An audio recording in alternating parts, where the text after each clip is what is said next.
காஞ்சியிலே ஒரு புத்தன் பிறந்தான், மக்கள் கருணையினால் அவர் நெஞ்சில் நிறைந்தார். அண்ணா என்றெல்லோரும் அழைக்க வந்தார், 1000 தலைமுறை தழைக்க வந்தார். அண்ணா அண்ணா அண்ணா எங்கள் அன்பின் தெய்வம் அண்ணா.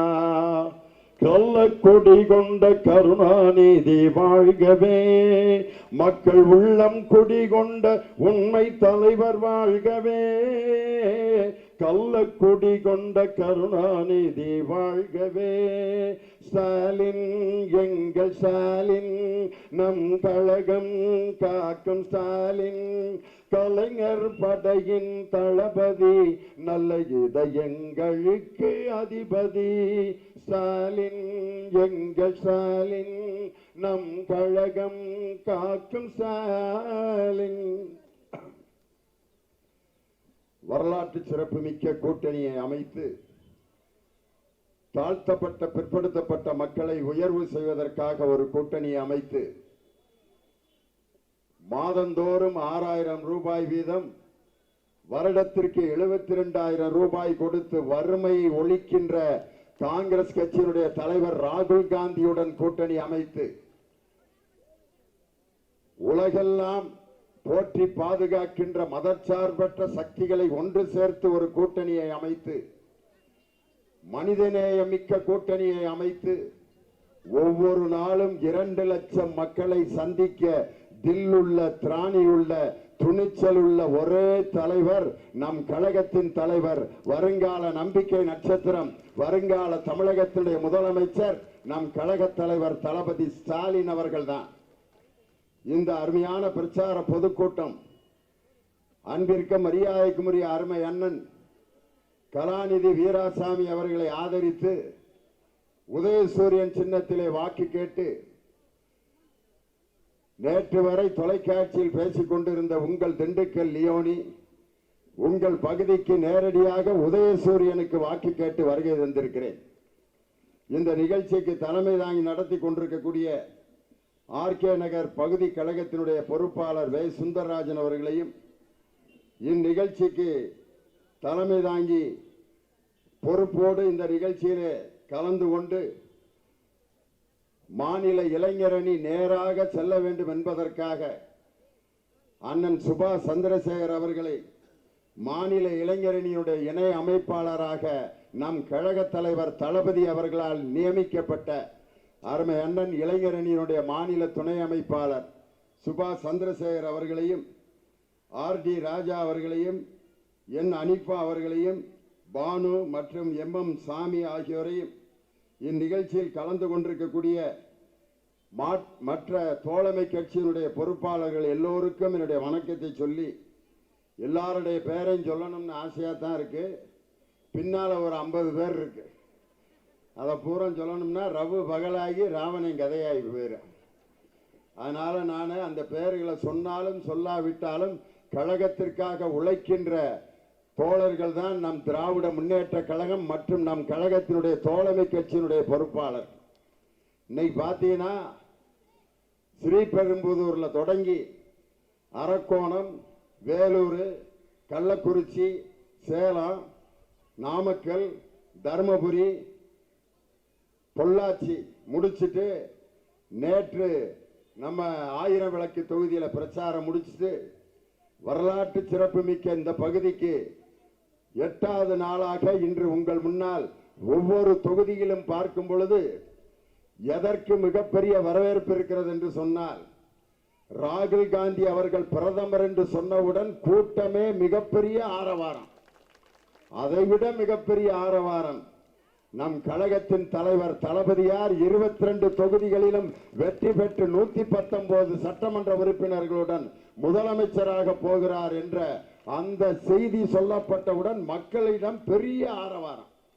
இந்த நிகழ்ச்சியில பேசுறதுக்கு இங்க இருக்க மகாராணி தேட்டர்கிட்ட இறங்கி வழி கேட்டுக்கிட்டு இருந்தேன். அப்போ ஒரு 60 வயசு இருக்கும் ஒரு அம்மா என்னை பார்த்துட்டு, டிவியில பார்த்தா கிழமை மாதிரி இருக்கான், நேரில் அழகா இருக்கானேன்னு. அந்த அம்மா வயசுக்கு இது தேவையில்லாத ஆராய்ச்சி தான். நான் எப்படி இருந்தா அந்த அம்மாவுக்கு என்ன இருந்தாலும் மனசுல இருக்கத வஞ்சமில்லாம சொன்னாங்க. நான் ஏன் டிவியில் கிளவி மாதிரி இருக்கேன்னா லைட்டை போட்டு பவுடரை போட்டு உட்கார வச்சுருப்பேன். இங்கே நான் அழகாக தெரியறதுக்கு வேற ஒரு காரணமும் இல்லை. நான் நின்று கொண்டிருப்பது திராவிட முன்னேற்ற கழகத்தின் மேடை. அதே நேரத்தில் மக்கள் புடைசூழ மக்களுக்கு நடுவில் நான் நிற்கிறேன், மக்களோடு இருக்கேன். மக்களோடு யார் இருக்கிறார்களோ அவர்கள் எல்லாம் அழகாக இருப்பார்கள் என்பதற்கு உதாரணம் நம் கழகத்தினுடைய தலைவர் தளபதி யார் தான். காலையில் வாக்கிங் போகிறப்ப டீ கடையில் உட்காந்து டீ குடிக்கிறார், எல்லாத்துக்கூடையும் செல்ஃபி எடுக்கிறார். டீ கடையில் எங்கள் தலைவர் உட்காந்து டீ குடிக்கிறாரியான்னு சொன்னால் ஓ பன்னீர்செல்வம் சொல்கிறாரு, உங்கள் தலைவர் டீ மட்டும்தான் குடிப்பார், நாங்கள் டீ கடையே நடத்திக்கிட்டு இருக்கேன் அப்படிங்கிறார். நான் இளவுக்கு போய் மாலை போட்டு வந்தேயான்னு சொன்னால் இளவை உண்டாக்குனதே நான் தாயான்னு சொன்னான்னா யாரையும் அந்த மக்கள் நம்புவாங்க? என்னத்துக்கு எதுக்கு பதில் சொல்லணும்னு தெரியாமல் இன்னைக்கு முழிச்சுக்கிட்டு கிடக்குது கம்பெனி. உச்ச நீதிமன்றத்தினுடைய தீர்ப்பு எடப்பாடி பழனிசாமியை இந்த பக்கம் சப்பு சப்புன்னு இன்னைக்கு அரைஞ்சுக்கிட்டு இருக்கு. அந்த தீர்ப்பு தாங்க முடியாம மனுஷன் மொழி பிதுங்கி போய் கிடக்கிறார். முதல் தீர்ப்பு என்ன தெரியுமா? சயான் மனோஜ் கொடநாடு கொள்ளை சம்பவங்களை சம்பந்தப்பட்டவர்களை பற்றி தளபதியார் பேசக்கூடாதுன்னு வழக்கு போட்டான். நீதிபதி சொன்னாரு, அதை பேசுவதற்கு தடையில்லை, தொடர்ந்து பேசலாம், ஸ்டாலின் அவர்களுக்கு அனுமதி. இரண்டாவது, இப்ப என்னன்னா இப்பொழுது ஒரு வழக்கு, அந்த வழக்கு போட்டாங்க. தளபதி அவர்கள் எஸ்பி வேலுமணியை பத்தி பேசினது தவறு, அவரை பற்றி பேசியது அவதூறு அப்படின்னு வழக்கு போட்டாங்க. எஸ்பி வேலுமணியை பற்றி தொடர்ந்து பேசலாம் என்று உச்ச நீதிமன்ற உயர் நீதிமன்றமே என் தளபதிக்கு அனுமதி கொடுத்திருக்கு. இது ஒரு அரைச்சலா? மூணாவது அடி எது தெரியுமா? மரண அடி. 8 வழிச்சாலையில் கைப்பற்றப்பட்ட நிலங்கள் அனைத்தையும் மீண்டும் விவசாயிகள்கிட்ட ஒப்படைக்கணும் அப்படின்னு சொன்னா மூஞ்சில ஒரு வண்டி கறி எடுத்து எடப்பாடி பழனிசாமிக்கு அப்பியாச்சு. அதோட தான் இப்ப பேசிட்டு வர்றாரு. என்ன பேசுறாரு தெரியுமா? ஊரா இப்ப நான் ஒரு விவசாயிங்க, நான் ஒரு விவசாயி, நான் எப்படி விவசாயம் பண்ணுவேன்னு எல்லாத்துக்கும் நான் சொல்லி போட்டு போறேனுங்க. நான் மம்முட்டி எடுத்து நல்ல மண் வெட்டுவனுங்க, களை எடுப்பணுங்க, உழவு போடுவனுங்க. நான் ஒரு விவசாயிங்க. நான் விவசாயம் இருந்து கீழே இருந்து உழைச்சி இந்த நிலைமைக்கு வந்தனுங்க, உழைச்சி தாங்க இந்த நிலைமைக்கு வந்தனுங்க அப்படின்னு ஊரா சொல்லிட்டு இருக்காரு. இவர் எப்படி உழைச்சி வந்தாருன்னு டிவியில பார்த்தோமுங்க. சசிகலாங்கிற சின்னமா சென்டர் பண்ணி உட்காந்துருக்காங்க. ஓ பன்னீர்செல்வம், திண்டுக்கல் சீனிவாசன் உட்கார்ந்து இருக்கிற உங்களுக்கு நடுவில் 4 காலுக்கு இடையில மலைப்பாம்பு மாதிரி ஊந்து போய் சசிகலா காலை கைப்பற்றணுங்க. இந்த உழைப்புதாங்க நான் செஞ்சதுங்க. உழைச்சு முன்னுக்கு வந்தாராம். ஓ பன்னீர்செல்வம் இவரு இன்னொன்னு சொல்லிட்டு இருக்காங்க. இப்ப அம்மாவின் ஆன்மா எங்களை வழி நடத்துகிறது. அம்மாவோட ஆன்மா ஒப்பாரி வச்சுக்கிட்டு இருக்கு. இப்ப அந்த அம்மாவோட ஆன்மா மெரினா கடற்கரையில இருந்து முதல்ல போன இடம் எங்க தெரியுமா? கூவத்தூர் விடுதி. அங்க எல்லாம் டான்ஸ் ஆடிட்டு இருக்கான். ஆளுமா டோல்லமா ஐசால கடிமா அல்லம்மா. அம்மாவோட ஆன்மா பாக்குது. பாடாதி நாய்களே, என் காசுல எம்எல்ஏ ஆகிவிட்டு வேட்டியா வித்து போட்டு ஆடிக்கிட்டு இருக்காங்களே, ஐயையோ ஐயையோ விளங்குவீங்களாடா அப்படின்ட்டு அப்படியே டேர்ன் ஆகி அம்மாவோட சமாதிக்கு வருது. ஓ பன்னீர்செல்வம் உட்காந்து தியானம் பண்ணிட்டு இருக்காரு. அம்மாவின் ஆன்மாவோடு பேசினேன். இவர் அம்மாவோட ஆன்மாவோட பேசியிருக்கலாம். அம்மாவோட ஆன்மா இவர்கிட்ட என்ன பேசுன்னு எனக்கு தான் தெரியும். பன்னீரு பன்னீரு தியானமா பண்ற, நான் எப்படி செத்தேன்னு உனக்கு ஒரு ஆளுக்கு தான்டா தெரியும். தெரிஞ்சுக்கிட்டு தர்ம யுத்தம் நடத்துறியே பன்னீரு. என்னைய மாதிரியே நீ 3 தடவை ஜெயிலுக்கு போய் பெர்மனண்டா ஜெயில தான் பன்னீர் இருக்க போற. டேய் திருட்டு பயல, என்கிட்டயாடா நாடகம் போடுற? நான் உலகத்துக்கே நாடகம் போட்டவடா. டே ஐயா, அம்மாவுடைய ஆன்மா. அதுக்கப்புறம் அம்மாவுடைய ஆன்மா ரத்த கண்ணீர் வடிச்சது எங்கன்னா எடப்பாடி பழனிசாமி சசிகலா காலில் உளுந்து கிடக்கிறத பார்க்குது அம்மாவோட ஆன்மா. பழனிசாமி பழனிசாமி காலை மாத்திட்டியே பழனிசாமி, என் காலை தவிர வேற எந்த காலையும் உழுக மாட்டேன்னு சொன்னியே, இந்த நிலைமையில கிடக்கிறிய டேய், நன்றி கட்டவனே, காலம் மாத்திட்டியேடா. இது வந்து நான் சொல்ல, அம்மாவுடைய ஆன்மா சொல்லுச்சு. ஏன்னா முதலமைச்சரை போடா வாடான்னு திட்டினாருன்னு லியோனி மேல வழக்கு போட்டுருவாங்க. அம்மாவோட ஆன்மா சொன்ன வாக்கியம். இன்னைக்கு இப்படி ஆட்சி நடத்திக்கிட்டு இருக்கிற எடப்பாடி பழனிசாமி ஊர் ஊரா போய் நான் ஒரு விவசாயிங்க, விவசாயம் பண்ணி நான் உழைச்சி முன்னுக்கு வந்தனுங்கோ அப்படின்னு பேசிக்கிட்டு இருக்காரு. அதை விட இன்னைக்கு பன்னீர்செல்வம், ஐயோ ஐயோ, அவரெல்லாம் என்னைக்காவது இப்படி வேன்ல நின்று பிரச்சாரம் பண்ணி ஜெயலலிதா அம்மா இருந்தப்ப பார்த்திருக்கீங்களா? என்னைக்காவது பேச தெரியாம இன்னைக்கு அதுக்கு படுற பாடு பாவமா இருக்கு. அவங்க கூட கூட்டணி வச்சிருக்க கட்சிகள் எல்லாம் பார்த்தீங்களா? பாமக, பாஜக, தேமுதிக, ஐயோ எப்படி சேர்ந்திருக்குதுங்க பாருங்க. பாமக, பாட்டாளி மக்கள் கட்சி, அவனுடைய நிறுவன தலைவர் டாக்டர் ராமதாஸ், அருமையான டாக்டர், நான் கேள்விப்பட்டிருக்கேன். திண்டிவனத்தில் 1000 மருந்தை கூட நினைவு வச்சு அவ்வளவு அருமையா எழுதுவாராம். அவ்வளவு ஞாபக சக்தி உள்ள டாக்டர் ஐயா ராமதாஸ். அவர் ஒரு 10 நாளைக்கு முன்னாடி திண்டுக்கல்ல பாட்டாளி மக்கள் கட்சி தான் நிற்கிது தேர்தலில். திண்டுக்கல் சீனிவாசன், எங்க ஊர் பேரை கெடுக்கிறதுக்குனே அமைச்சராக இருக்காரு, வனத்துறை அமைச்சர் திண்டுக்கல் சீனிவாசன். எல்லாம் என்னையும் மேலையும் கீழையும் பார்க்குறேன். சார் உங்க ஊரா அவரு? அதுக்கு என்னடா செய்ய சொல்றேன்? அந்த ஆள் எங்க ஊர்ல பிறந்ததுக்கு நானா பொறுப்பு? திண்டுக்கல் சீனிவாசன் ராமதாஸ் ஐயா வச்சுக்கிட்டு ஓட்டு கேட்டார். எப்படி ஓட்டு கேட்டார் தெரியுமா? எங்களுடைய கூட்டணி கட்சி வேட்பாளர் அவர்களுக்கு ஆப்பிள் சின்னத்திலே ஓட்டு போடும்படி கேட்டுக்கொள்கிறேன். உடனே ஒருத்தன் வேட்டியை பிடிச்சி இழுத்து, அண்ணே மாம்பழம்னே, வெறா ஏதாவது ஒரு பழத்தில் குத்திட்டு போகிறாங்க. மாம்பழம் எல்லாம் ஒரு கழுதை தான், கலர் தான்டா வேற. மாம்பழம் சொல்லியா அப்படின்னா சொல்ல, மாம்பழம்னார். அப்போ ராமதாஸ் நத்த விஸ்வநாதனை கேட்டுக்கிட்டு இருக்காரு. என்ன சொன்னார் அமைச்சர்? ஆப்பிளுக்கு ஓட்டு கேட்டாருங்க அப்படின்னா ராமதாஸ் இப்படியே தலையில் அடிச்சுக்கிட்டாரு. அதுக்கு என்ன அர்த்தம்? கூறுகட்ட பயிர்களோட கூட்டணி வச்சு ஆப்பிளுக்கு ஓட்டு கேட்டுக்கு இருக்காங்களேன்னு கதறி அழுதார். அந்த ராமதாஸ் ஐயா ஒரு வாரத்துக்கு முன்னாடி விழுப்புரத்தில் பேசுறப்ப அவர் எப்படி ஓட்டு கேட்டார் தெரியுமா? எங்களுடைய கூட்டணி கட்சிக்கு வாக்களித்தால் வாஜ்பாய் அவர்கள் பிரதமராவது உறுதி அப்படின்னார். ஒருத்தன் சட்டையை பிடிச்சிழுத்து, வாஜ்பாய் செத்து போய் 1 வருஷம் ஆகுதியா அப்படின்னா, ஐயோ அப்படியா, திண்டுக்கல் சீனிவாசன் கூட சேர்ந்து எனக்கு இந்த நிலைமை ஆகிப்போச்சேன்.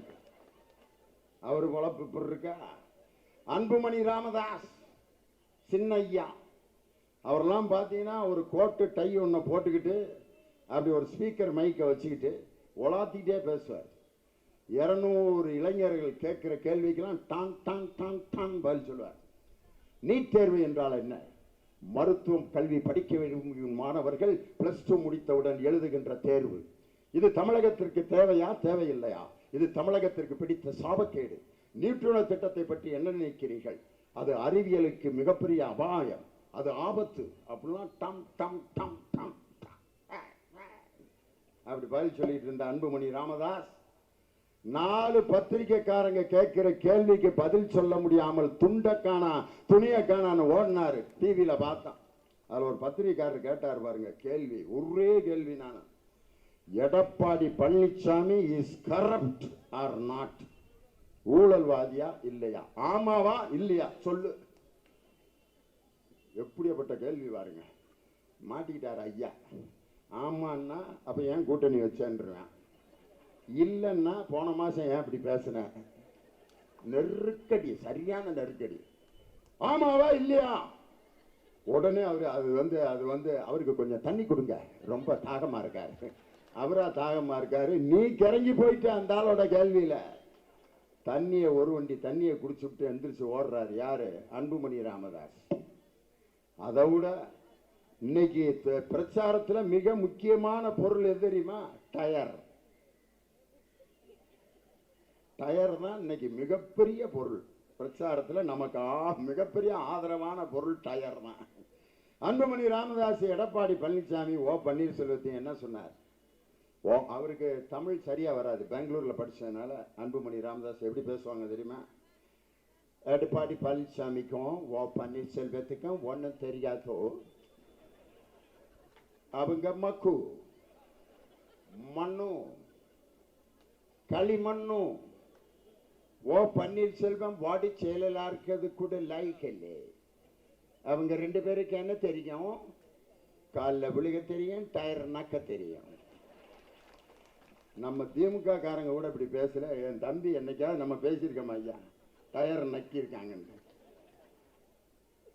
ஆனா அன்புமணி ராமதாஸ் டயரை நக்குவாங்கன்னு பேசினார். அவருக்கு ஓட்டு கேட்டுக்கிட்டு தருமபுரியில எடப்பாடி பழனிசாமி பக்கத்தில் நிக்க வச்சு ஓட்டு கேட்டு வர்றாரு. எனக்கு வாயில் எப்படி கேட்குது தெரியுமா எடப்பாடி ஓட்டு கேட்கறது?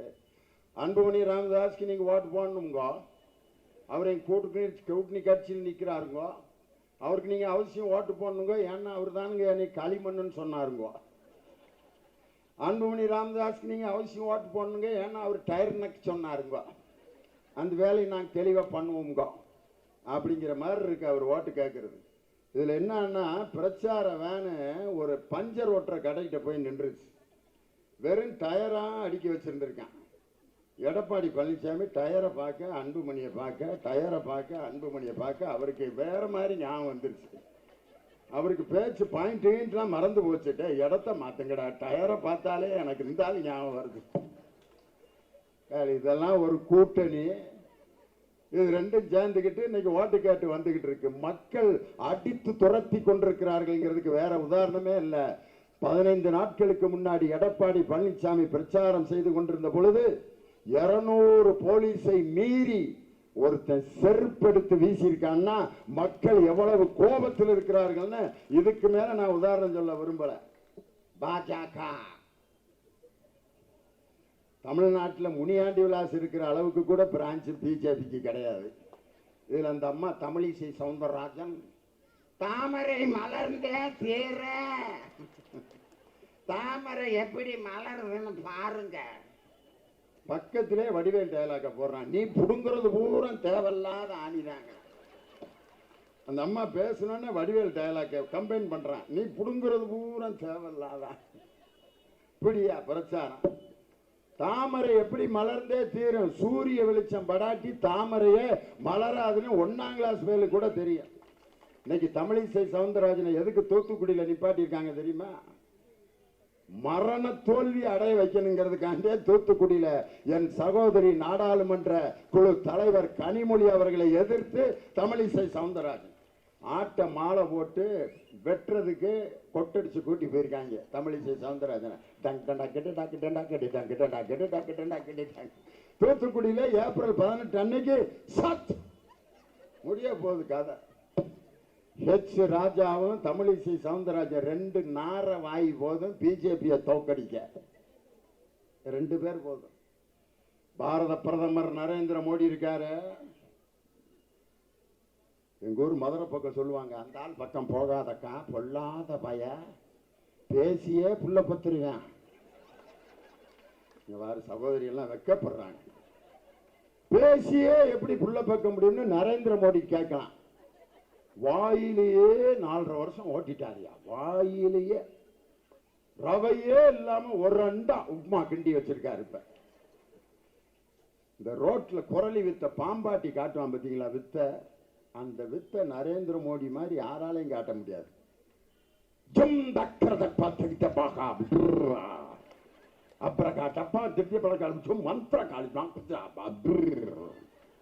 கூட்டம் பூரா சுத்தி நிக்குது. ஐயா என்னமோ செய்ய போறாரு. ஒரு பாம்பு பொட்டி எடுத்து வைக்கிறான். பாம்பை கண்டிப்பா காட்டிட்டு வர்றா அப்படின்ட்டு இப்படியே காசெல்லாம் போடுறாங்க.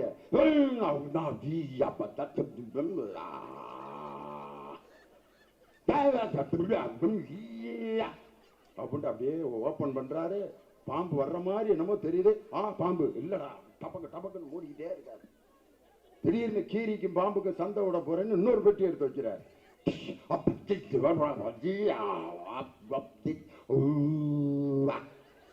கூட்டம் பூரா அப்படியே நிக்குது. கீரி பாம்பு சண்டை நடக்க போகுது. யாரங்க தான் வந்துட்டேன். பேர் என்ன? பழனிசாமி. எந்த ஒரு எடப்பாடி அசிஸ்டன்ட். ஐயா பாம்புக்கும் கீரிக்கும் சண்டை விட போறாரு. அதை பார்க்காம யாராவது போனீங்கன்னா ரத்த ரத்தமா கக்கி செத்துருவீங்க. சொல்றது யாரு? அசிஸ்டன்ட் பழனிசாமி.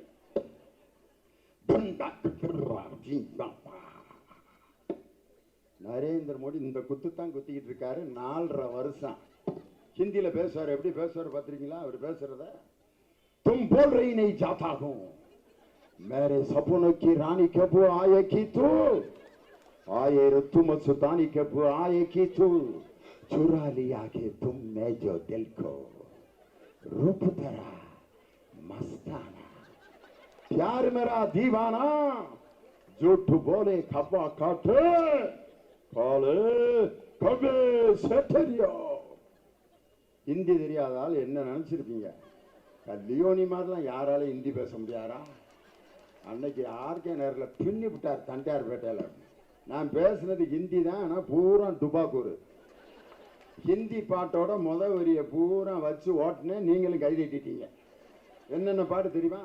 மேரே சப்புன் கி ராணி கப் ஆயேகி தூ, चुरा लिया के तुम में जो दिल को, झूठ बोले कौवा काटे काले कौवे से डरियो, रूप तेरा मस्ताना प्यार मेरा दीवाना. இதை பூரா வச்சு அடிச்சேன். நீங்களும் கை தட்டிட்டீங்க. நரேந்திர மோடி இந்த ஓட்டு தான் 4.5 வருஷம். இது மாதிரி பேச வேண்டியது. ஏரோப்ளேனில் 1.5 லட்சம் ரூபா ட்ரெஸ்ஸை மாட்டிக்கிட்டு ஃப்ளைட்டில் போக வேண்டியது. கஜகஸ்தான், உஸ்பெஸ்கிஸ்தான், திஸ்கிஸ்தான் போன்ற நாடுகளுக்கு பயணம். அதிபர்களுடன் ஒப்பந்தம். ஒரு பரிசு எழுதுகிற அட்டையை இவர் கொடுப்பாரு, அவர் ஒரு அட்டையை கொடுப்பாரு, ஒப்பந்தம் போடுவாங்க. நாட்டுப்புற மக்களுடன் டான்ஸு, ஜிம்பாக ஜொம்பலு ஜெங்கா ஜம்பாகோ ஆடுற, சோறு திங்க, திருப்பி வர, பேச. எத்தனை நாளைக்கு மக்களை ஏமாற்றி கொண்டிருப்பீர்கள்? நரேந்திர மோடி என்னென்ன சொன்னார்? வெளிநாட்டில் பதுக்கி வைக்கப்பட்டிருக்கக்கூடிய கள்ள பணத்தை எல்லாம் எடுத்துக்கொண்டு வந்து 15 லட்சம் ரூபாய் அக்கவுண்டில் போடுவான்.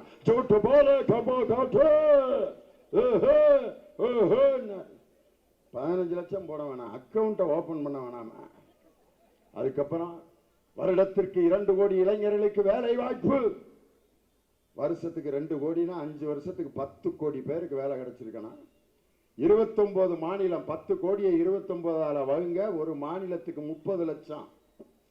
ஒரு மாநிலத்தில் 30 லட்சம்னா சென்னை மாவட்டத்துக்கு மட்டும் 1.5 லட்சம் பேருக்கு வேலை கொடுத்திருக்காங்க நரேந்திர மோடி. கொடுத்தாரா? நாமக்கல்ல நான் பிரச்சாரத்தை முடிச்சுட்டு ஒரு புரோட்டா கடையில் உட்காந்து புரோட்டா தின்னுக்கிட்டு இருந்தேன். அவ்வளோ அருமையா ஒரு பையன் புரோட்டா போட்டுக்கிட்டு இருக்கான். தம்பி புரோட்டா அவ்வளோ அருமையா போடுறீங்க, எங்கடா தம்பி இந்த தொழிலை பழகினேன்? சார் நானா பழகிட்டேன் சார். ஒப்பா எங்கே வேலை பார்க்குறேன்? அதெல்லாம் கேட்காதீங்க சார்.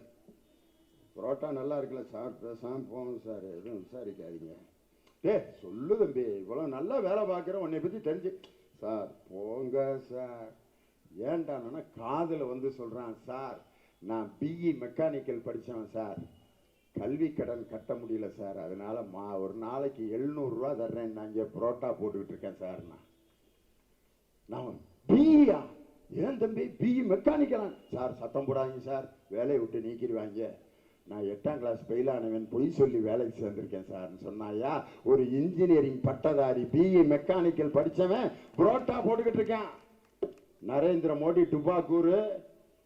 ஒரு வருஷத்துக்கு 2 கோடி இளைஞர்களுக்கு வேலை வாய்ப்புன்னு சொல்லிவிட்டு ஒரு இளைஞனை புரோட்டா போட்டுக்கிட்டு இருக்கான். ஏண்டா போடுறேன்னு கேட்டதுக்கு, நான் வாங்கிய கல்வி கடனை கட்ட முடியாம என் அப்பாவும் அம்மாவும் தற்கொலை பண்ணிட்டு செத்துட்டாங்க, அந்த கடனை நான் தான் கட்டணும் சார்னு சொன்னான். இந்த இளைஞனின், இந்த வாலிபனின், இந்த மாணவனின் கண்ணீரை துடைக்க போவது ராகுல் காந்தி பிரதமராக, என் கழக தலைவர் தளபதி முதலமைச்சரானால் அனைத்து மாணவர்களின் கல்வி கடனையும் ரத்து செய்வோம் என்று சொன்ன தேர்தல் அறிக்கை. இதுல புதுசா ஒருத்தர் இருக்காரு, யாரு? அமமுக. அவரை பத்தி பேசாம என்னால இருக்க முடியல, ஏன்னா தொகுதி அப்படி. அவர் இப்ப புதுசா நீ வாட்டி பேச வேண்டியான, உனக்கு கெடுதல் பண்ணவங்க இபிஎஸும் ஓபிஎஸும், அவர்கிட்ட ஏமாந்துட்டீங்க. யாரு? நீயும் உங்க சின்னம்மாவும். சின்னம்மா முதலமைச்சர் ஆக்கணும்ட்டு அம்மா சின்னம்மா திங்டடக்கா திங்டடக்கா திங்டடக்கான்னு காலில் விழுந்தாங்க. அந்த அம்மா முடிஞ்சு போச்சு கதை. அதுக்கப்புறம் இபிஎஸ் முதலமைச்சர் ஆக்கவும் இவர் உட்காந்து அழுதாரு. அந்த அழுத காட்சியை பார்த்துருக்கீங்களா டிவியில்? அடே அப்பா, இபிஎஸ் தூக்கி விட்டு சின்னம்மா, என் சகோதரன் பழனிசாமியை சட்டமன்ற கட்சி தலைவராக நான் தேர்வு செய்கிறேன். அப்ப எடப்பாடி பழனிசாமி ஒரு ஆக்ட் கொடுத்தாரு பாருங்க, சிவாஜி கணேசன் கூட அப்படி நடிக்க முடியாதியா?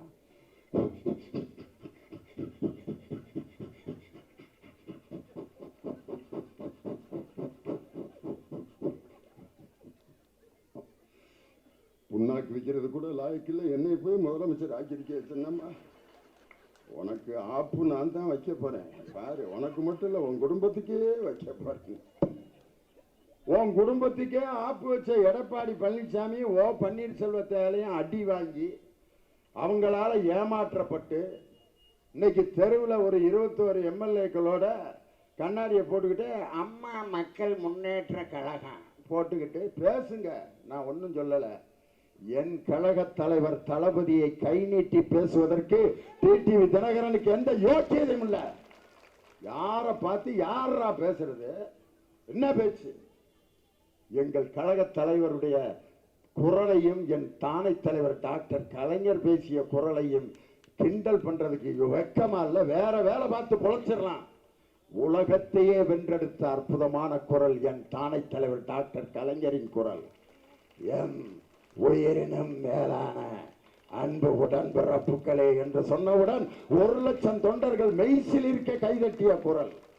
அந்த குரலை அப்படியே வாங்கி இன்னைக்கு பேசிட்டு இருக்காரு. முடியட்டும் விழியட்டும், ஊழல் ஆட்சியை துரத்துவோம் என்று தளபதியினுடைய கம்பீர குரலை பார்த்து மக்கள் அசந்து போறாங்க.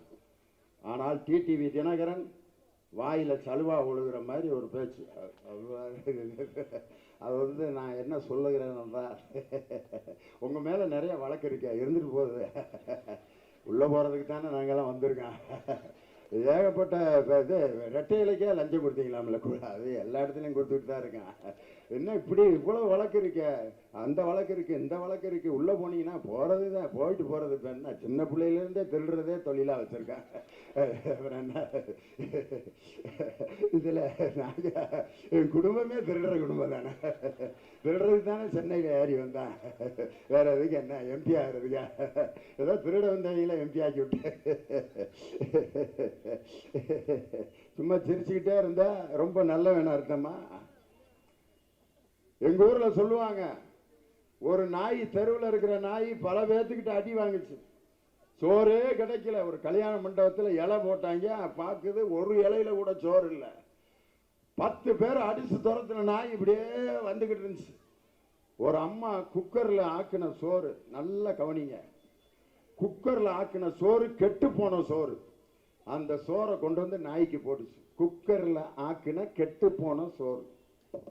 அந்த குக்கர்ல ஆக்கின கெட்டு போன சோத்தை அந்த நாய் தின்னுபுட்டு அதுல கிடைச்ச சத்தை வச்சுக்கிட்டு சூரியனை பார்த்து 1/2 மணி நேரம் குழைச்ச கதை தான் இன்னைக்கு நடக்குது. குக்கர்ல வாங்கின கெட்டு போன சோறை வச்சுக்கிட்டு அந்த தெம்புல இன்னைக்கு பேசுதியா?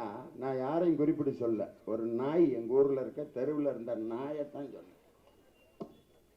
யாரை பார்த்து யார் பேசுவது? இன்னைக்கு பாத்தீங்கன்னா திருட்டுத்தனத்துல ஒரு திருட்டுத்தனம். ஒருத்தன் சொல்லியிருக்கான், ஏய் குவார்டர் 20 ரூபா, குவார்டர் 20 ரூபாயா சந்துக்குள்ள வச்சு விற்கிறான். அது வாட்டுக்கு வியாபாரம் சேர்ந்துருச்சு. 2 லட்சம் பாட்டில் வித்துட்டான். ஒரு குவார்டர் 20 ரூபான்னா ஓடு வாட்டானா? லோக்கல் சரக்கு கூட 50 ரூபாங்கிறான்.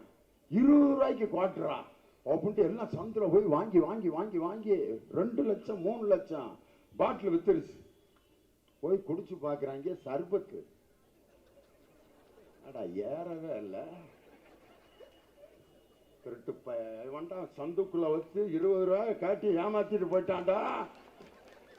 20 ரூபான்னு சர்பத்தை வித்துட்டு போயிட்டான்டா. அதுவே திருட்டு தொழில், சாராய விற்கிறது.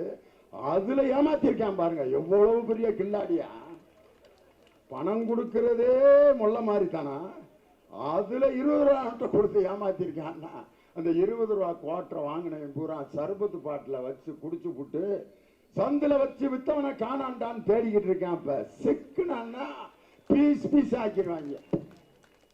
ஆர்கே நகர்ல அதை புடுங்க போறேன், அதை செய்ய போறேன், இதை செய்ய போறேன். ஏதோ இந்த இடத்துல நீ போலி சீட்டு நடத்தி மக்களை ஏமாற்றி இருக்கலாம். தமிழ்நாடு முழுவதும் மக்கள் அந்த ஏமாற்றத்திற்கு நம்ப மாட்டார்கள். டிடிவி தினகரன் இந்த மேடையில் எச்சரிக்கிறேன், இனிமேல் என் கழக தலைவர் தளபதியை பற்றி பேசுவதை இத்தோடு அவர் நிறுத்திக் கொள்ள வேண்டும் என்பதை உங்களுடைய பலத்த கரவொலியில அவருக்கு நான் எச்சரிக்கை விடுக்கிறேன். நிறுத்திக்க. உன்னை ஏமாற்றியவர்களை பற்றி பேசு. நாங்க அவரை உங்களுக்கு அவருக்கு தானே சண்டை. பேசிக்க. என் தலைவர் உன்னை பேசுறாரா? ஏன் அவரை பேசுற? பேசாதே. பேசுவதற்கு யோக்கியதில்லை. கை நீட்டி பேசுவதற்கு யோக்கியதில்லை. உங்க பொதுச் செயலாளர் எங்க இருக்காங்க?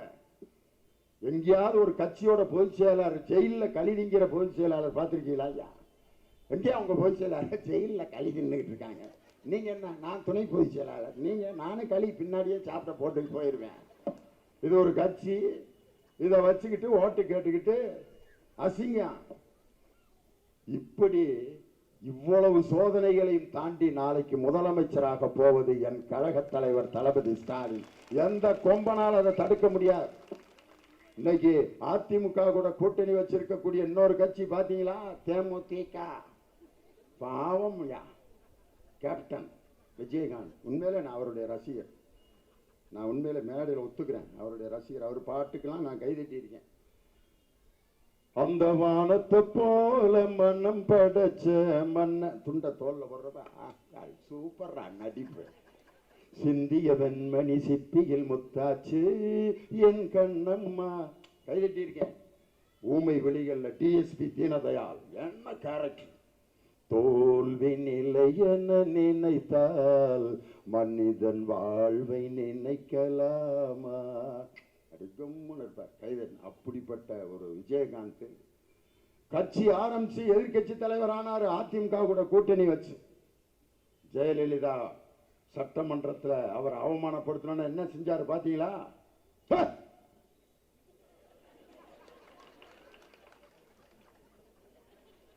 ஜெயலலிதாவைய நாக்க மடக்கி. ஏன்னா மதுரைக்காரங்க நாங்க நல்லதுக்கு நாக்க மடக்குவோம், கெட்டதுக்கு நாக்க மடக்குவோம். மாப்பிள்ள பிரியாணியா? பிரியாணியா மாப்பிள்ள? அது சூப்பர் மாப்பிள்ள. டே மாமா இறந்துட்டாரா? அப்படியா? அதுக்கும் மடக்குத்தான் இதுக்கும் மடக்குத்தான். அது மாதிரி அவர் எந்திரிச்சு மடக்கு அப்படின்னாரு. உடனே ஜெயலலிதா அம்மா இப்படிலாம் சட்டமன்றத்துக்கு குடித்து கொண்டு வரக்கூடாது, சட்டமன்றத்தில் குடித்து விட்டு இப்படி எல்லாம் வரக்கூடாது.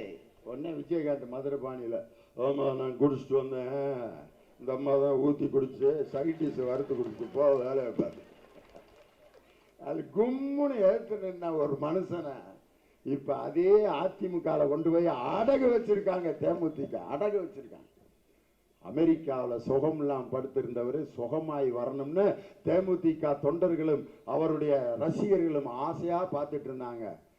அவர் மூக்கில் இருக்க டியூபை பிடுங்கி போட்டு, வாமாம்மா தமிழ்நாட்டில் தேர்தல் அனௌன்ஸ் பண்ணியிருக்காங்க, என்ன அது அப்படின்னு, வாமாம்மா வா கொண்டு வந்து அவர் வீட்டில் உட்கார வச்சிருக்காங்க. இபிஎஸும் ஓபிஎஸும் வந்து உட்காந்துருக்காங்க. இப்படியே பார்க்குறாரு விஜயகாந்த்.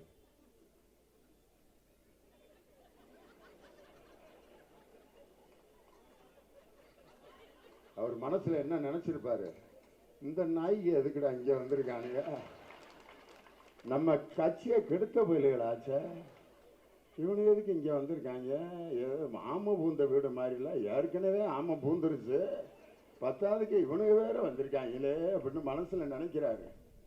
அப்ப இதே பாக்குறாரு தன் மனைவிய பிரேமலதா விஜயகாந்த். என்ன அப்படிங்கிறாரு.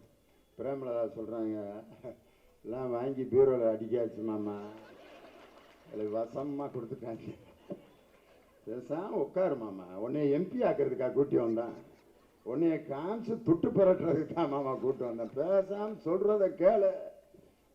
மாப்பிள்ளைய பாக்குறாரு சுதீஷ, பொறுமாமா, திமுகவில் கேட்டு பார்த்தேன் ஒன்றும் செக்குச்சு ஆகல, இவங்க நல்லா வெயிட்டாக திருட்டு போயிலுங்க கொண்டு வந்து கொட்டியிருக்காங்க, விடு மாமா, உன்னைய காமிச்சு ரூபாயை புரட்டுறது தான். இது ஒரு கூட்டணி, இது ஒரு தேர்தல் கூட்டணியா? ஆனால் என் கழக தலைவர் தளபதி அமைத்த அற்புதமான கூட்டணி, எப்படிப்பட்ட கூட்டணி, எப்படிப்பட்ட தேர்தல் அறிக்கை இன்னைக்கு கொடுத்துருக்கு. வீட்டில் ஆம்பளை பிள்ளை பிறந்தா பொம்பளை பிள்ளை பிறந்தா சந்தோஷப்படுறோமா? ஆம்பளை பிள்ளை பிறந்தா நெஞ்ச நிறுத்துறேன், பொம்பளை பிள்ளை பிறந்தா பொம்பளை பிள்ளை டாக்டரை திட்டுறான், எனக்கு பொம்பளை பிள்ளை பிறந்ததுக்கே நீ தாயா காரணங்கிறான். டாக்டர் சொல்றாரு, வெளியே போய் சொல்லாதரா, உன் பொண்டாட்டியை சண்டை போடுவாங்க, பொம்பளை பிள்ளை பிறந்ததுக்கு நீ தாண்டா காரணம், நான் எப்படா காரணமா இருக்க முடியும். அப்பயும் சொல்றான், இந்த ஆஸ்பத்திரியில் சேர்த்தாலே பொம்பளை பிள்ளை தான் பிறக்கும், தெரியாம கொண்டு வந்து சேர்த்துட்டேங்கிறான். பொம்பளை பிள்ளை பிறந்ததுக்கு ஆஸ்பத்திரியும் டாக்டருமா காரணம், உன் உடம்புல இருக்க சயின்ஸ்ரா இருக்கா. பொம்பளை பிள்ளை பிறந்தா வேதனைப்பட்டுக்கிட்டு இருந்த சமுதாயத்தில் பெண்களை தலை நிமிரச் செய்த ஆட்சி திராவிட முன்னேற்ற கழகத்தின் ஆட்சி. மகளிர் சுய உதவி குழுக்களை நியமித்து சொந்த காலில் பெண்களால் நிற்க முடியும் என்ற வரலாற்றை படைத்தது திமுக. அதை விட இப்ப தேர்தல் அறிக்கையில் சொல்லியிருக்காங்க, 10ஆம் வகுப்பு படித்த அனைத்து பெண்களுக்கும் 50,000 ரூபாய் வட்டி இல்லாத கடன். என்ன திட்டம் பாருங்க. ராகுல் காந்தி இன்னைக்கு பேசுறாரு தேனியில, என்ன பேச்சு பாருங்க, super. Narendra Modiji, he removed all the petrol from the bus and gave the engine to Ambani and Adani அப்படின்னார். இந்தியா என்ற பஸ்ஸில் இருக்கும் பெட்ரோலை பூராம் நரேந்திர மோடி உரிந்து கொண்டு இன்ஜினை அம்பானியிடமும் அதானியிடம் கொடுத்துவிட்டு வெறும் தகரட்டப்பாவை இந்தியாவை இன்று உருவாக்கி வைத்திருக்கிறார். யாரு? ராகுல் காந்தி சொல்றார். அதை விட என்ன சொன்னார் தெரியுமா? நரேந்திர மோடி எப்போது திருந்துவார்? I am going to give Narendra Modi the books of Tandai Periyar, the books of Dr. Kalaignar Karunanidhi ji. If he reads the books of Periyar and Kalaignar Karunanidhi ji, he will definitely change. பெரியாருடைய புத்தகத்தையும் கலைஞரின் புத்தகத்தையும் நரேந்திர மோடி படித்தால் அவர் அனைத்து மாநிலங்களையும் மதிப்பார். என்ன அழகா, இப்படி தமிழினுடைய பெருமை எவ்வளவு அழகா சொல்றாரியா ஒரு பிரதமர். இதுல நரேந்திர மோடி இதுல கோயம்புத்தூர்ல பேசுறார், மருதமல்லே பொரியனே கோ அதோகரா ஒன்னு இதவா கேட்டாங்க. ஆனா நான் ராகுல் காந்தி என்ன சொல்றார்? இன் Kanchipuram all the silk weavers are suffered by GST. In Tirupur all the small scale industries owners are suffered by GST. The Tirupur, Kanjipuram, like all the cities in Tamil Nadu, I will become the Prime Minister. I will come and reform all the GST. காஞ்சிபுரத்தையும் திருப்பூரையும் ஸ்பெசிபிக்கா பேசுறார். அப்படி பேசுற ஒரு பிரதமரா வரணுமா? மருதமலை முருகனுக்கு அகோகா. உண்மையிலே நரேந்திர மோடிக்கு முருகனை பத்தி பேசுறதுக்கு யோக்கியதல்ல. முருகன் எப்படி அது தமிழ் கடவுள், தனக்கு வேண்டிய உரிமை கிடைக்கலன்னு பழனியில போய் உட்கார்ந்தாரு. அது போங்கடா நீங்களும் உங்க மாம்பழம் ஓடிட்டார்ல. நாரதர் மாம்பழம் கொண்டு வந்து வேலையை ஆரம்பிச்சிட்டான். இதோ மாம்பழம் ஞானப்பழம் சிவபெருமா வாங்கி பேசாம திங்க வேண்டியான. ரொம்ப நன்றி நாரதரை, என்னை நினைச்சு மாம்பழம் கொண்டு வந்திருக்க அப்படின்னு சாப்பிட்டுருக்கலாம். அவர் பெரியவர், மனைவி மேல ரொம்ப பாசம். இதை நான் சாப்பிடுவதை விட நீ சாப்பிடுவதுதான் சால சிறந்தது அப்படின்னு தன் மனைவிட்ட கொடுக்குறாரு. அது வாங்கி அது சாப்பிட்டுருக்கலாம். மாமா ரொம்ப நன்றி, உங்களுக்கு கொடுத்த மாம்பழத்தை எனக்கு கொடுத்துருக்கீங்க அப்படின்னு சொல்லிட்டு அது பேசாமல் இருக்க வேண்டியான. இதை ஆளுக்கு பாதியாக நமது பிள்ளைகளுக்கு கொடுத்து விடலாம். உடனே நாரதர், கொடுக்கக்கூடாது, உடைக்கக்கூடாது, அறுக்கக்கூடாது, யாராவது ஒருத்தருக்கு தான் முழுசா கொடுக்கணும். என்ன பண்றது? நீங்கள் தான் போட்டி வைப்பதில் வல்லவராயிற்று, ஒரு போட்டி வையுங்கள். உடனே சிவபெருமான் போட்டி வைக்கிறார். யார் உலகத்தை முதலில் சுற்றி வருகிறீர்களோ அவர்களுக்குத்தான் இந்த ஞானப்பழம். விநாயகர் அவர் எங்க போய் உலகத்தை சுத்துறது? அந்த உடம்பை தூக்கிட்டு அவருடைய வாகனம் மூஞ்சுரு. அதுகிட்ட கேட்கிறாரு, பிரதர் போலாமா உலகத்தை சுத்த? மூஞ்சுரு பார்க்குது, மனசாச்சு இருக்காயா கொஞ்சமாவது? என் மேல நீ உட்காந்தீன்னா எனக்கு அதுதான் கடைசி சிட்டிங்க. வேற ஏதாவது ஐடியா இருந்தா நீ யோசித்து ஞானப்பழத்தை வாங்கு போ அப்படின்ட்டு விநாயகர் யோசிக்கிறார். நாரதர்கிட்ட வந்து கேட்கிறார், உலகம் என்றால் என்ன, அம்மையப்பன் என்றால் என்ன? உடனே நாரதர், உலகம் என்றாலும் அம்மையப்பன் என்றாலும் ஒன்றுதான். எனவே என் அப்பா அம்மாவை சுற்றினால் உலகத்தை சுற்றியாதானே அர்த்தம். ஆமாம் ஆமாம் அப்படின்னா அவங்க அப்பா அம்மா 3 ரவுண்ட் அடிச்சுட்டு பழத்தை வாங்கி சாப்பிட்டுக்கிட்டு இருக்காரு. யாரு? விநாயகர். வர்றாரியா உலகத்தை சுத்திட்டு. யாரு? முருகன். எங்கே எனக்கு ஞானப்பழம்?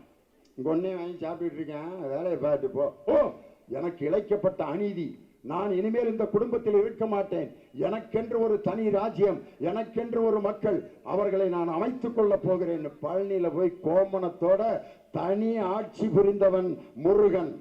மாநில சுயாட்சியை அன்னைக்கே வலியுறுத்தினது யார் தெரியுமா? பழனி மலை முருகன். அந்த மாநில சுயாட்சியை அதுக்கப்புறம் அரசியல் வலியுறுத்திய ஒரு தலைவர் நம் கழக தலைவர் முத்தமிழறிஞர் டாக்டர் கலைஞர். மாநிலத்தில் சுயாட்சி, மத்தியில் கூட்டாட்சி. சிவபெருமானுக்கு பிள்ளையா தகப்பன் சாமியாவும் இருப்பேன், ஆனா எனக்குன்னு ஒரு இடத்துல நான் தனிக்காட்டு ராஜாவா இருப்பேன்னு சொன்ன முருகனுக்கு அரோகரா போடுறதுக்கு நரேந்திர மோடிக்கு யோக்கியதல்ல. ராகுல் காந்தி எப்படிப்பட்ட மனுஷன்யா?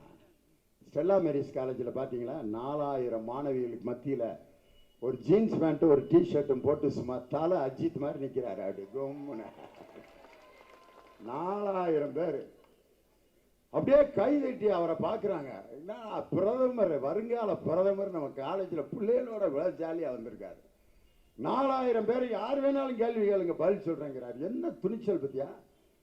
4000 பேர் என்ன கேள்வி வேணாலும் கேளுங்க, நான் பதில் சொல்றேன். காரணம், மனசுல பயம் இல்லை, அதனால அவர் என்ன கேள்விக்கு வேணாலும் பதில் சொல்ல துணிச்சல், கொள்கை சரியா இருக்கு. அப்போ ஒரு பொண்ணு கேட்குது, 17 வயசு, ஒரு இஸ்லாமிய பெண். Sir, I want one question. உடனே ராகுல் சொல்றாரு, don't call me sir, you can call me ராகுல்.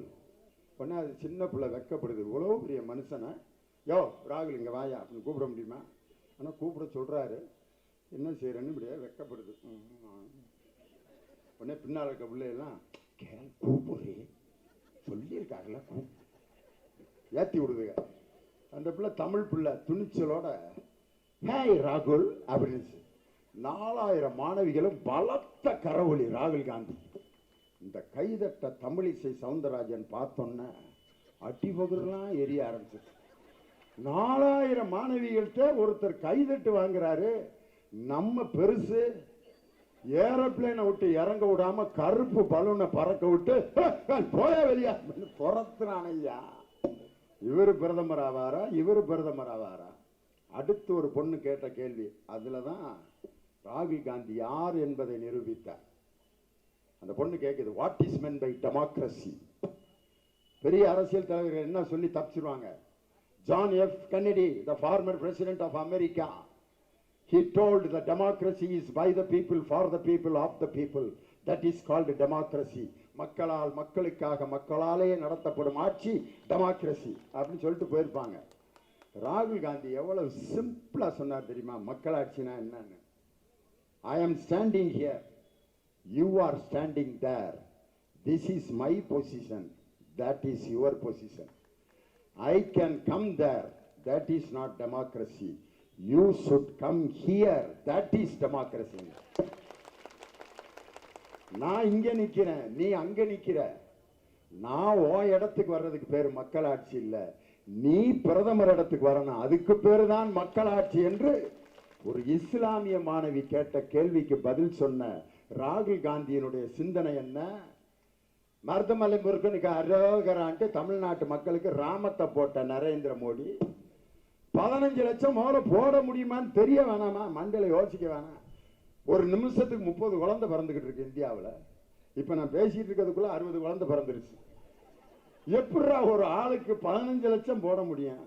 கொடுக்கிறத சொல்லணும், சொல்றத கொடுக்கணும், இல்லாட்டி சொல்லாத.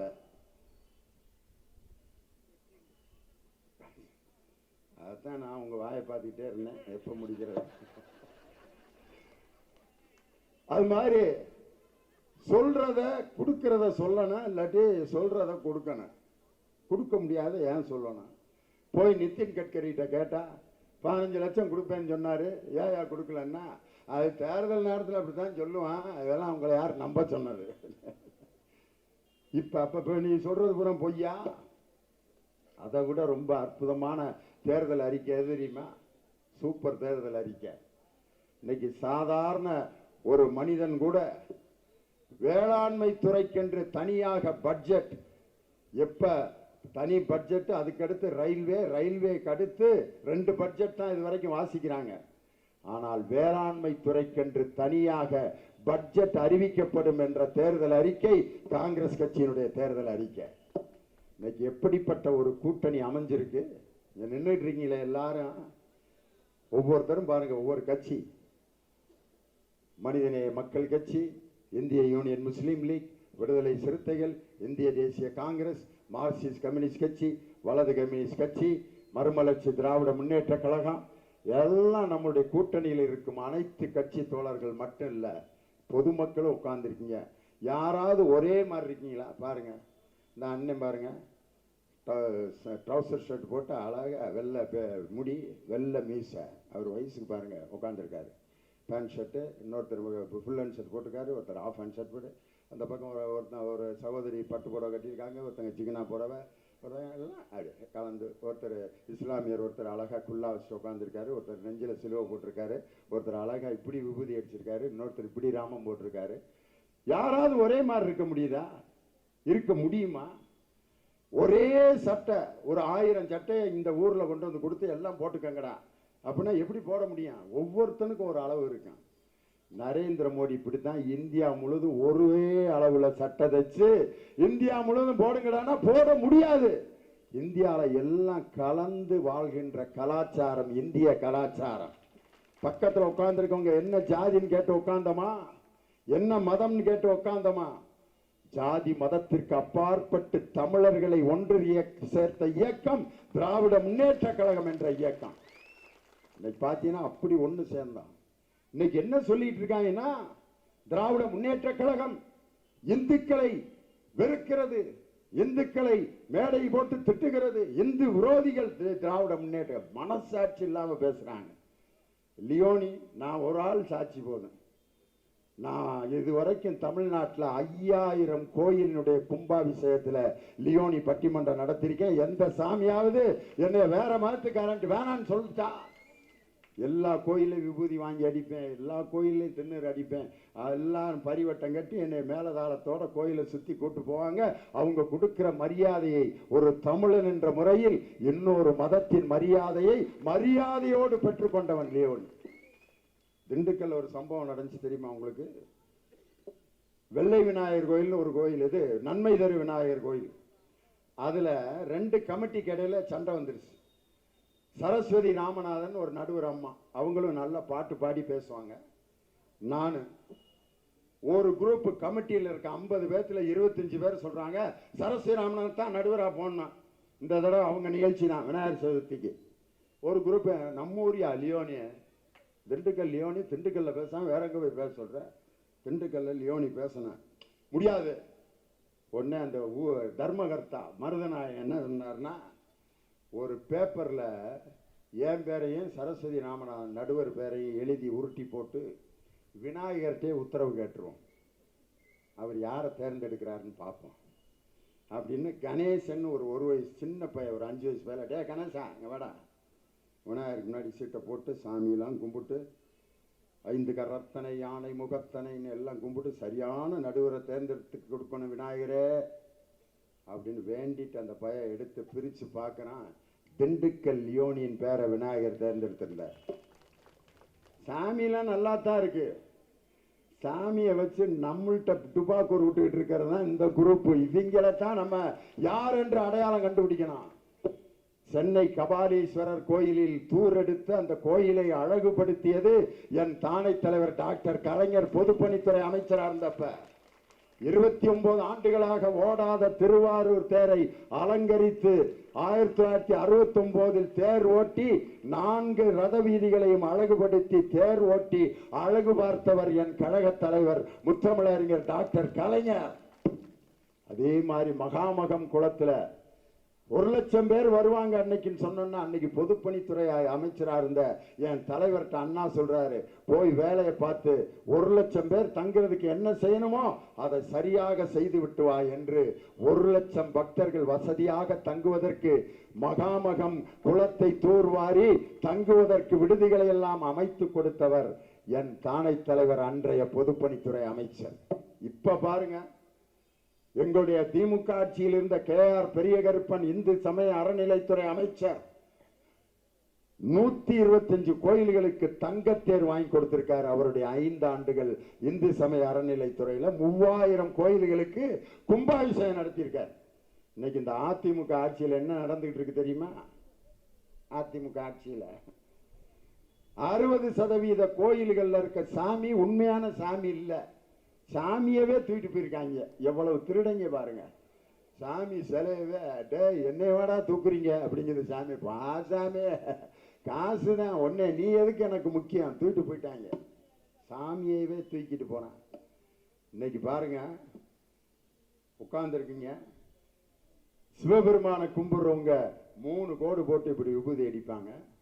பெருமாளை கும்பிடுறவங்க இப்படி 3 கோடு போடுவாங்க. யாரும் 30 கோடுலாம் போடுறதில்ல. அதுல ஒரு தத்துவம் இருக்கு.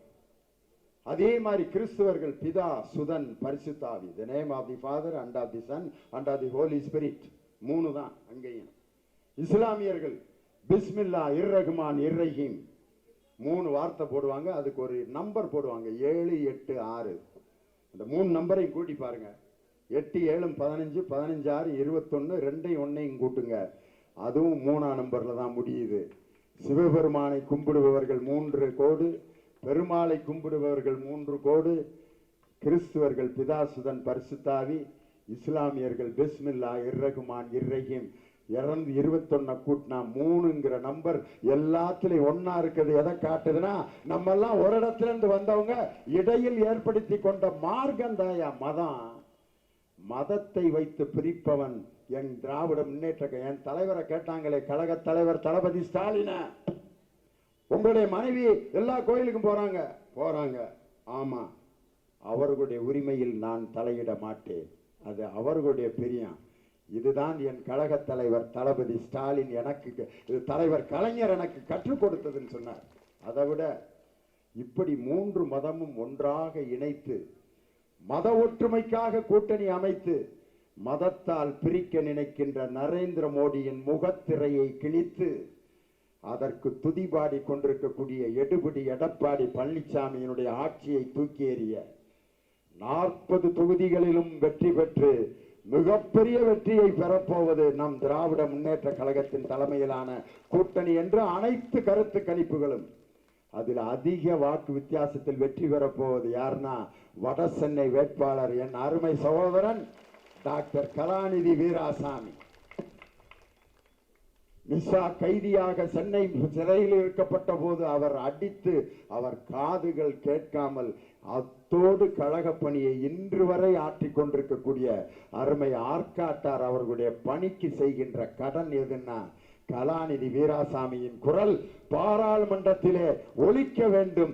அந்த குரல் ஒலிக்கணும்னா உதயசூரியன் சின்னத்திலே வாக்களித்து 22 சட்டமன்ற தொகுதிகளிலும் வெற்றி பெற்று என் கழக தலைவர் தளபதி முதலமைச்சராக பொறுப்பேற்பது உறுதி உறுதி உறுதி என்று சொல்லி உதயசூரியனுக்கு வாக்களித்து வெற்றியடைய செய்ய உங்களை அன்போடு கேட்டு விடைபெறுகிறேன். நன்றி, வணக்கம்.